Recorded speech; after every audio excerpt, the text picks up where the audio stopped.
All right, welcome everyone. My name is Carly. I'm the college planner here at Community America Credit Union, and today we're going to be talking about how we cover the gap in between what your college offers you in funding and the bottom line. In my experience, most of my families do not have enough money coming from their college to cover the full cost. And so that's how I spend my day, and I want to share that information with you.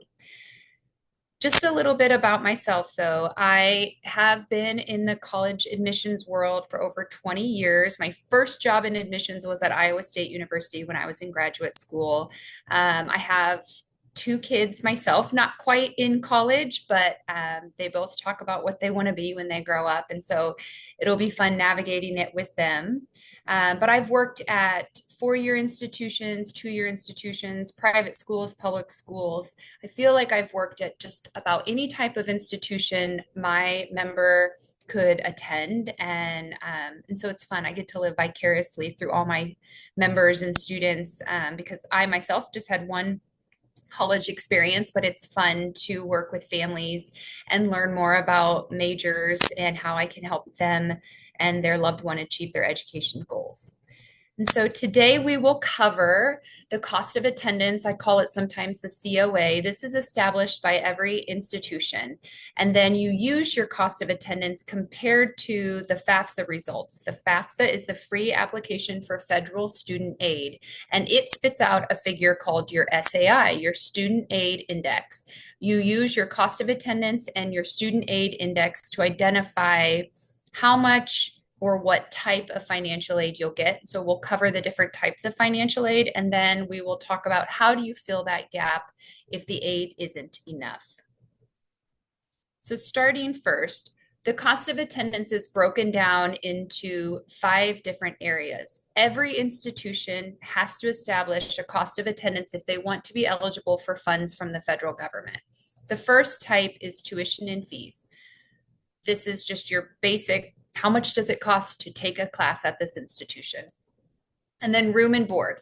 The room and board may be something charged directly from the institution if you're living on campus and getting your meal plan through the res hall, or it may be just a figure identified by your institution if you are maybe an upperclassman or you're living off campus, commuting to your classes. The school still has to identify a room and board figure, and that will be based on where you're living or like the city that you're living in and the cost of living in that or in that city. They will also identify a books amount. Generally, I tell my families you need to plan on approximately $500 a semester, but sometimes it can be a little more depending on the type of class you're taking. They'll also identify an amount for transportation. So some students have to fly to their institution. They're not going someplace that they can drive to. And some students are commuting to campus, and some students ride their bike, and so they never spend any money. So transportation is one of those costs that it varies depending on your individual situation. And then personal expenses also obviously depend on how you're choosing to spend your money. Those first 2 circles, tuition and fees and room and board, are going to be direct costs. That's because they're certainly tuition fees and sometimes room and board, they are directly charged from the institution. The other 3, books, transportation, and personal expenses, are more estimates of what you could plan to spend. And those are the places that you can save money. And I tell my families, try to be very inexpensive in your indirect costs, and that's where you can save the money, since that's based on your personal choices rather than what the school has identified as a cost.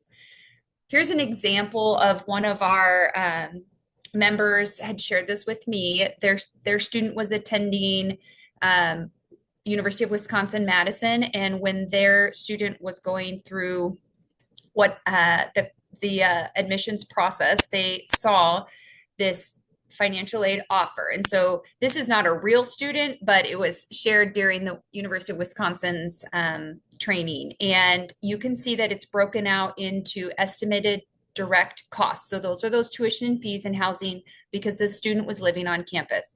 The other 3 areas are under those estimated additional costs. At the bottom here, In the 28,196 in the red row, you see the total cost of attendance. Every school has to establish that cost of attendance, and every senior who is attending school, or if you're going to be transferring maybe from a community college to a new school, you'll get a letter similar to this that breaks out all the 5 areas and the total cost of attendance. But then families are often like, okay, well, will I pay full cost of attendance, or how much do I know to pay? How is this determined? And like I said, all of that comes from the FAFSA. And again, the FAFSA is the free application for federal student aid.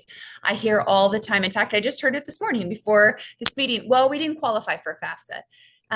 FAFSA isn't actually something you qualify for. It's an application that schools use to determine how they're going to distribute aid. And financial aid is both free money and borrowed money, like federal student loans. And so it's not, I encourage all my families to file the FAFSA, whether or not you qualify for free aid. That may be true. You may not qualify for free aid, but all students qualify for at least the unsubsidized student loan. And we're going to talk about loans later. But because it's a free application, and honestly, most institutions now require that a family complete it prior to distributing institutional aid, I just encourage my families to be prepared to file the FAFSA. It opens October 1st. I say likely because in the last 2 years, the FAFSA has been delayed as they have revamped it. I do think it will open on October 1st this year. But in future years, you should plan on filing it after October 1st. And you will file it every single year that your student is in school. And this continues through graduate school as well. It will look at both the student and the parent income, assets, and household information. And it will take all of that information and assign a student a student aid index, or your SAI. And then institutions will determine the student's financial need based on cost of attendance minus SAI minus financial aid. And so if you are getting a scholarship from the institution for academics, then that would also be taken into the account. Or if you are getting a scholarship for performance, or maybe you're a student athlete, all of that information is taken into the calculation. And then to determine need-based eligibility or financial need is if your cost of attendance is greater than the SAI. And so the school costs this much, the FAFSA says your family has this much, and there's a gap, you demonstrate financial need. On the other side, if your FAFSA results are up here and you're attending a school that's actually less expensive than what the FAFSA says you can afford, you will only be eligible for merit-based aid. And again, that merit-based aid is going to be things like performance, student athlete, academics. Merit-based aid has nothing to do with how much your family makes or how much you're bringing in the FAFSA. It's based on your abilities. What can you offer the institution? And so before we go in yet, I have my colleague Carla working with me today. Carla, do we have any questions yet in the chat? No. Perfect. Okay, I'm going to keep going. So there are multiple ways to cover financial need. And again, these are not all free. We've got grants. There are federal grants like the Pell Grant. There are also state and institutional grants. And so my family's based out of Missouri, although there are grants in other states similar to our A+ program here. And then institutions will provide grants. Grants are similar to scholarships in that they do not have to be repaid. Scholarships are something that are determined on an individual basis based off what you bring to the institution. So you've got your need-based, again, it's going to be cost of attendance minus your SAI. And if you have a gap there, then you could qualify for a need-based scholarship. Merit-based is not affected by the SAI, as I said on the last slide. And both of these scholarships and grants do not have to be repaid. Work study is kind of an in-between. You actually have to earn the money. And so you may qualify for work study. However, you don't get that money up front. It is a job and you will earn it as a paycheck over the course of the semester or academic year. And then loans, they mean that you are borrowing. It is it is aiding you to go to college. And so that is why it is financial aid, but it does require repayment. And most loans require that you repay more than what you borrowed. And so the green ones, those are the best ones. And schools do award best to worst. And so you'll get scholarships off the top. And then if you qualify for work study, you may be offered work study. In my experience, so there are more work study students eligible than there are work study positions. And not all campus jobs are work study. And so you can work on campus, but maybe not have qualified for work study. And I encourage all my students to get an on-campus job if they're thinking of working during college, because on-campus jobs, those individuals who work on the campus, they know that you're a student first and that you are there to go to school, and they often work with your academic calendar. And so you get that time off when the school is closed for holidays or in between semesters. And then loans, I put them in red because that's a last resort. Ideally, you don't have to borrow loans. And then we want to make sure if you do borrow loans that you're borrowing the best option first. And so talking more about student loans, federal student loans are truly the best option. I've been asked recently if anything's going to change with that. They still are the best option, in my opinion, and that's because they allow the student to carry a low amount in their own name. They do have the lowest interest rate. The loans for this current academic year, which will be 25-26, that interest rate has not been announced yet, but it will be announced before they go the new year starts on July 1st. Currently, the academic year of 24-25, the rates were around 6.5%. These federal loans could be subsidized or unsubsidized. And the only difference between these two is that the subsidized ones, which are based on need, are going to essentially be 0% while the student is enrolled in school at least half time. The unsubsidized, and this is what I tell my students to remember, the unsubsidized begins with the letter U, and you are responsible for all the interest on an unsubsidized loan. So as soon as the funding pays out, it starts accruing interest. Now, with both loans, you have the option to defer them while the student is enrolled at least half time. You can also make payments if you choose to, and making payments along the way will allow you to have a lower balance upon graduation and ultimately repay less funds.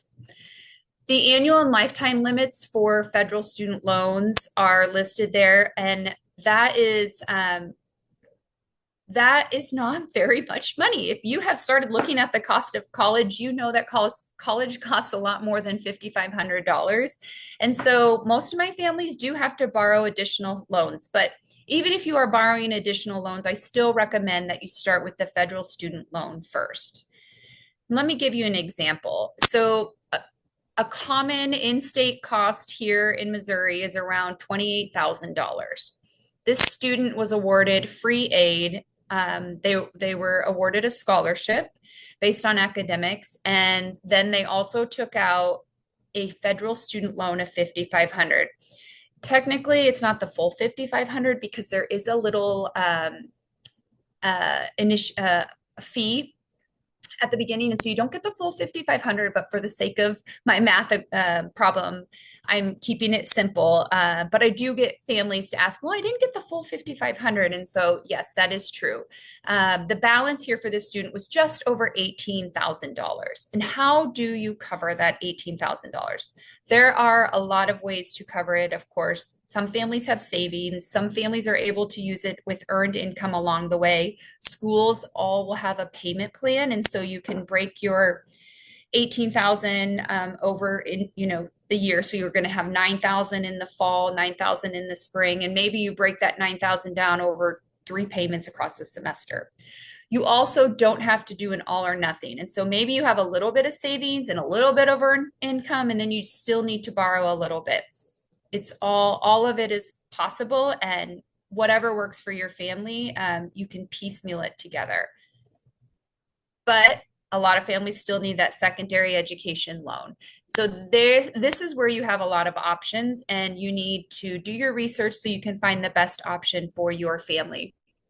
You can borrow a student education loan. You can borrow a parent loan. You can go federal with a secondary federal loan, which is called the Federal Parent Plus, or you can do a private loan. Community America offers a line of credit. Other private lenders offer student loans as well. You can borrow up to that cost of attendance and the gap. And so whatever that gap was in our previous slide, the gap was just over 18,000. The family could borrow up to that $18,196 cost because the cost of attendance is what establishes the ceiling of what a student or a family can borrow to. These secondary loans, these additional loans are always going to be unsubsidized. The only subsidized loan option is really that undergraduate federal student loan. And even that, it's not the full 5,500 from the previous slide. The most you could take out your freshman year in subsidized loans would be 3,500. And I should point out that you don't get to choose. Unfortunately, your FAFSA results will determine whether or not you get offered a subsidized loan. And if you get offered the subsidized loan, I do encourage you to take that loan before you take the unsubsidized loan. If you don't get offered a subsidized loan, it's because you didn't qualify for it based off your SAI. But these additional loans are always going to be unsubsidized. But similar to the federal loans, they can be deferred while you are enrolled in school at least half time. But because they're unsubsidized, you will accrue interest from the very beginning. And so to compare the federal parent loan with the private loan options, the Federal Parent Plus loan exists so that students whose families don't have access to other lenders or other loans, they can still get access to education. However, it is not the best loan in my professional opinion. It's because it's in the parent's name and it's not transferable to the student. It will have a very high interest rate, and that's because it's one interest rate for all families. And unless you have some extreme financial situations, most families are approved for this Parent Plus loan. It could be included in your financial aid letter as an option, but you actually have to apply through the student government or the student aid government site. And so just because you see it in your student's letter doesn't mean the loan is coming. Actually, either loan, the student or the federal parent loan, just because it's listed in that financial aid letter doesn't mean that you're automatically going to get it. You will have to either apply for this Federal Parent Plus loan, or for the student, you usually have to go into your student account and check a box that says, yes, I would like this loan applied to my account, and then the balance will be taken off. The parent loan the private loans are a little different in that they can be in a student's name with a cosigner, or in a parent loan. What I have found is when you tie your student to your student loan versus a parent loan, you actually have better terms. I'm assuming that's because the loan is for the student's future. And so when the student is tied to the loan, they're going to give you some additional perks, we'll call them. But your interest rate will be based off the borrower's credit history. And so if you're someone with a good credit history, you can oftentimes find a better interest rate than you can with the Federal Parent Plus loan, which is that one rate for all parents. It is usually not included. The private loan is usually not included in a financial aid letter. You may see a line that says private loans or additional loans or something, but you're not going to see like Community America listed or another lender listed. That you'll have to do the research on your own, and you would apply through an individual financial institution. And so our product is an online application, and generally most of them are. If you do your shopping for a federal or for a private loan, you can look at several different lenders. If you do it all in the span of 30 days, then you are not going to get a hard hit on your credit until you pick the lender you're going with. And so I do encourage families to shop around. So the takeaway here is that if your student needs more than $5,500, the 5,500 being the federal student loan they can get in their own name with no credit history, then someone else will need to borrow for them or with them as a co-borrower. And that is something that my parent, like my students' parents tend to think, oh, well, when I was in college, I could borrow all of it on my own, and I just thought my student was going to be able to borrow it. So this is the thing that I think is very important for parents to understand is that you need to have the ability to borrow with or for your student. And for those of you who have multiple kids, you're at some point your available credit may be tied up with older kids attending school. And so it becomes a family conversation when you enter into this additional loans, the borrowing piece of it, because it takes more than just the student to get all of that funding. So before we move on to the next, Carla, how are we doing on questions? Do we have any questions at the moment? No questions. Okay. Right. So if there's anyone on the call who has underclassmen, maybe you're not a senior parent right now and your student isn't going to class in the fall, what can you do now? You can attend college fairs and visit campuses. This can happen anytime during high school. The conversation as a freshman is very simple. It's really just about exposure. You can go drive through a campus when you're on spring break. My family and I were in Tucson over the spring break this past year. And so we drove through the campus there. We'd never seen it. And, my son's asking about these buildings and our kids are swimmers. And so they were like, oh, I want to see the pool. You don't have to take a formal campus visit to be on a campus or to even like walk through the student union and just get a vibe for the campus. Admissions visits are very important as you start diving deeper into a college, but you can start early and just get a feel for what different schools are like. You can also set up your FSA ID. This is your federal student aid ID, and all contributors will have one. A contributor is a new term for the FAFSA. It is anyone who is required to complete the FAFSA. Generally, it's going to be your parent or parents, and then the student yourself, the student himself or herself. The parent contributors, that can be different depending on your individual family situation, and so you can figure that out now. The FAFSA site has a nifty little tool you can use to identify who the parent or parents are who need to contribute the FAFSA for you. You can identify the net worth of family businesses or farms. And again, you can figure that out. But if you have a freshman, things could change before they're a senior and filing the FAFSA. You do not file the FAFSA until your senior year. But if you have a junior, you can start working on that net worth, knowing that you'll be filing the FAFSA in the next 6 months or so. And then you can complete your admissions and scholarship applications. Plan to complete them during your senior year by the deadlines.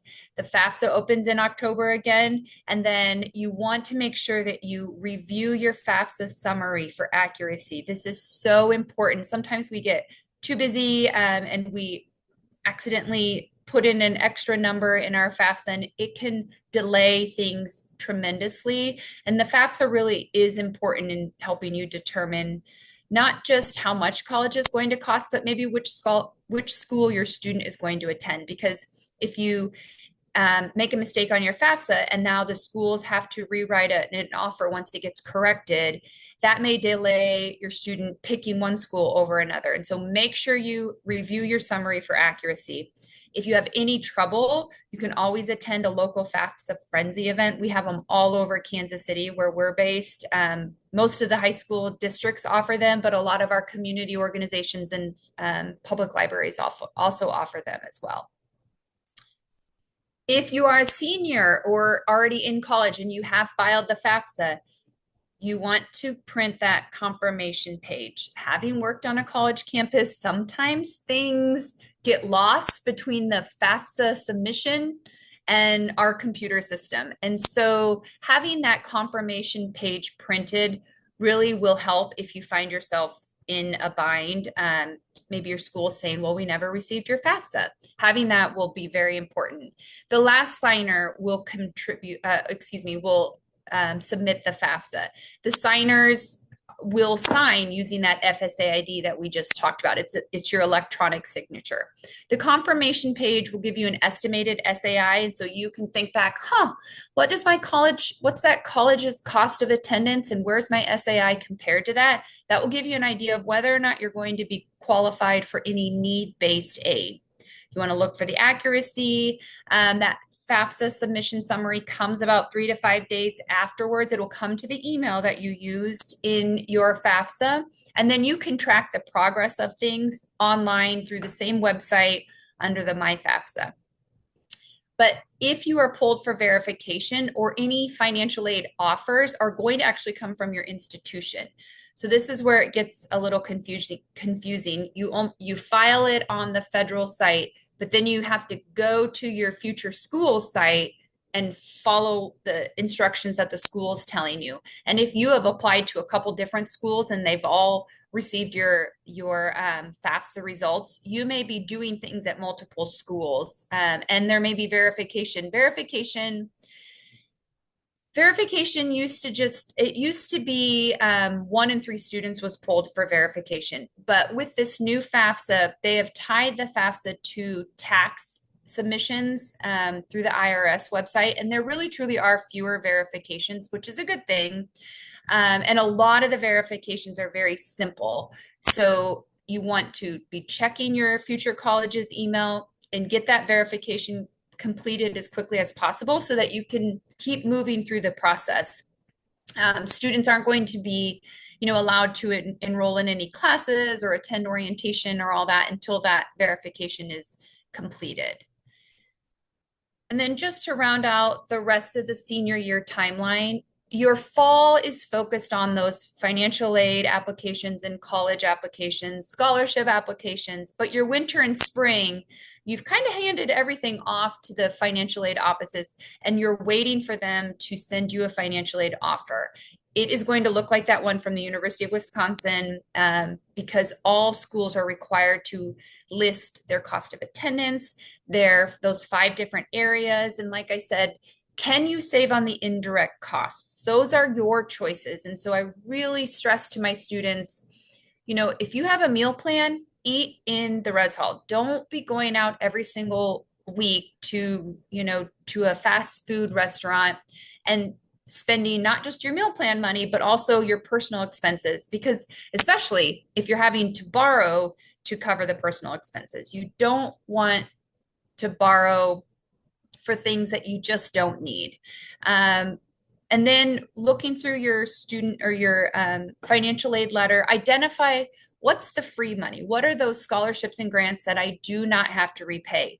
And then ask yourself, what's the renewability? Like, do I have to keep a certain GPA just to get this? Or is it just a freshman year scholarship? If it's just a freshman year scholarship, can you still afford this school in your sophomore, junior, senior year? Is it self-help aid? So is it that work study, or is it loans? And whose loan is it? Is it going to be my loan, or is it being offered to my parents? Can my parents afford to take out this loan? What is that net cost to my family? And then over the summer, after you have enrolled in classes, that's when you want to apply for your loans. I encourage students to enroll first because it does make the process more seamless, because you're already registered with the school as a student. But if it gets to be July 1st and you have not attended your orientation or new student enrollment, or you just haven't enrolled in classes, you should go ahead and start your additional loan application, because the closer you get to August, the longer the application process takes. And it can take several weeks depending on the school's timelines. And so plan to apply for loans over the summer. Ideally, you've enrolled in classes, but if you haven't, by July 1st, you want to start that process. And then there are a lot of resources and tools out there. You are always welcome to reach out to me. My services are free and I focus on college admissions and financial aid. but there are also federal sites. They have done a really good job in recent years. Their YouTube site can like answer just about everything you could need around the FAFSA. We've got some local programs here in Missouri. And then You Aspire is a national program with a lot of financial aid resources. Here are some scholarship searches as well. I've listed our local and regional ones, but there are national ones. You can use any financial or any scholarship service you want. I recommend that you use a free one because they're all pulling from the same. There's absolutely no reason to pay for a scholarship site.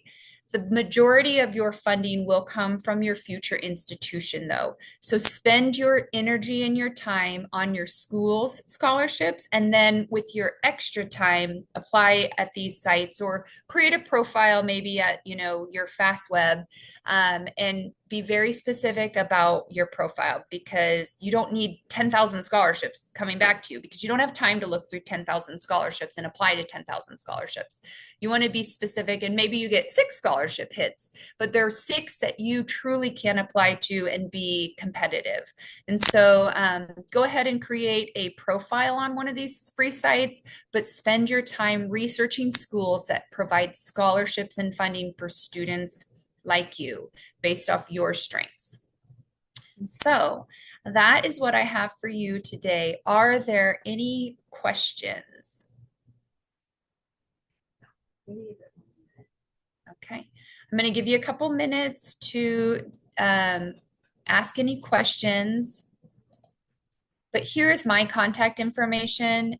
Again, my services are free, always happy to help, and love talking about college with my members, and hearing about your goals for yourself as a student or for the dreams if you're a parent. I know we all have dreams for our kids, and so it's fun to work alongside you and help you accomplish those dreams. And then someone asked if we'll be sending out the slides and the list of places to look for scholarships. We'll be updating the blog, so we'll send that. Perfect. Out, but Yes. So the question was, will the slides be shared and the list of resources and scholarships? We will be sharing that most definitely, and always happy to share more resources with you as well. Is that good? Awesome. Okay. Well, thank you, Community America family, and I hope you all enjoy the upcoming holiday weekend. And please reach out if you or your loved ones have any questions about college.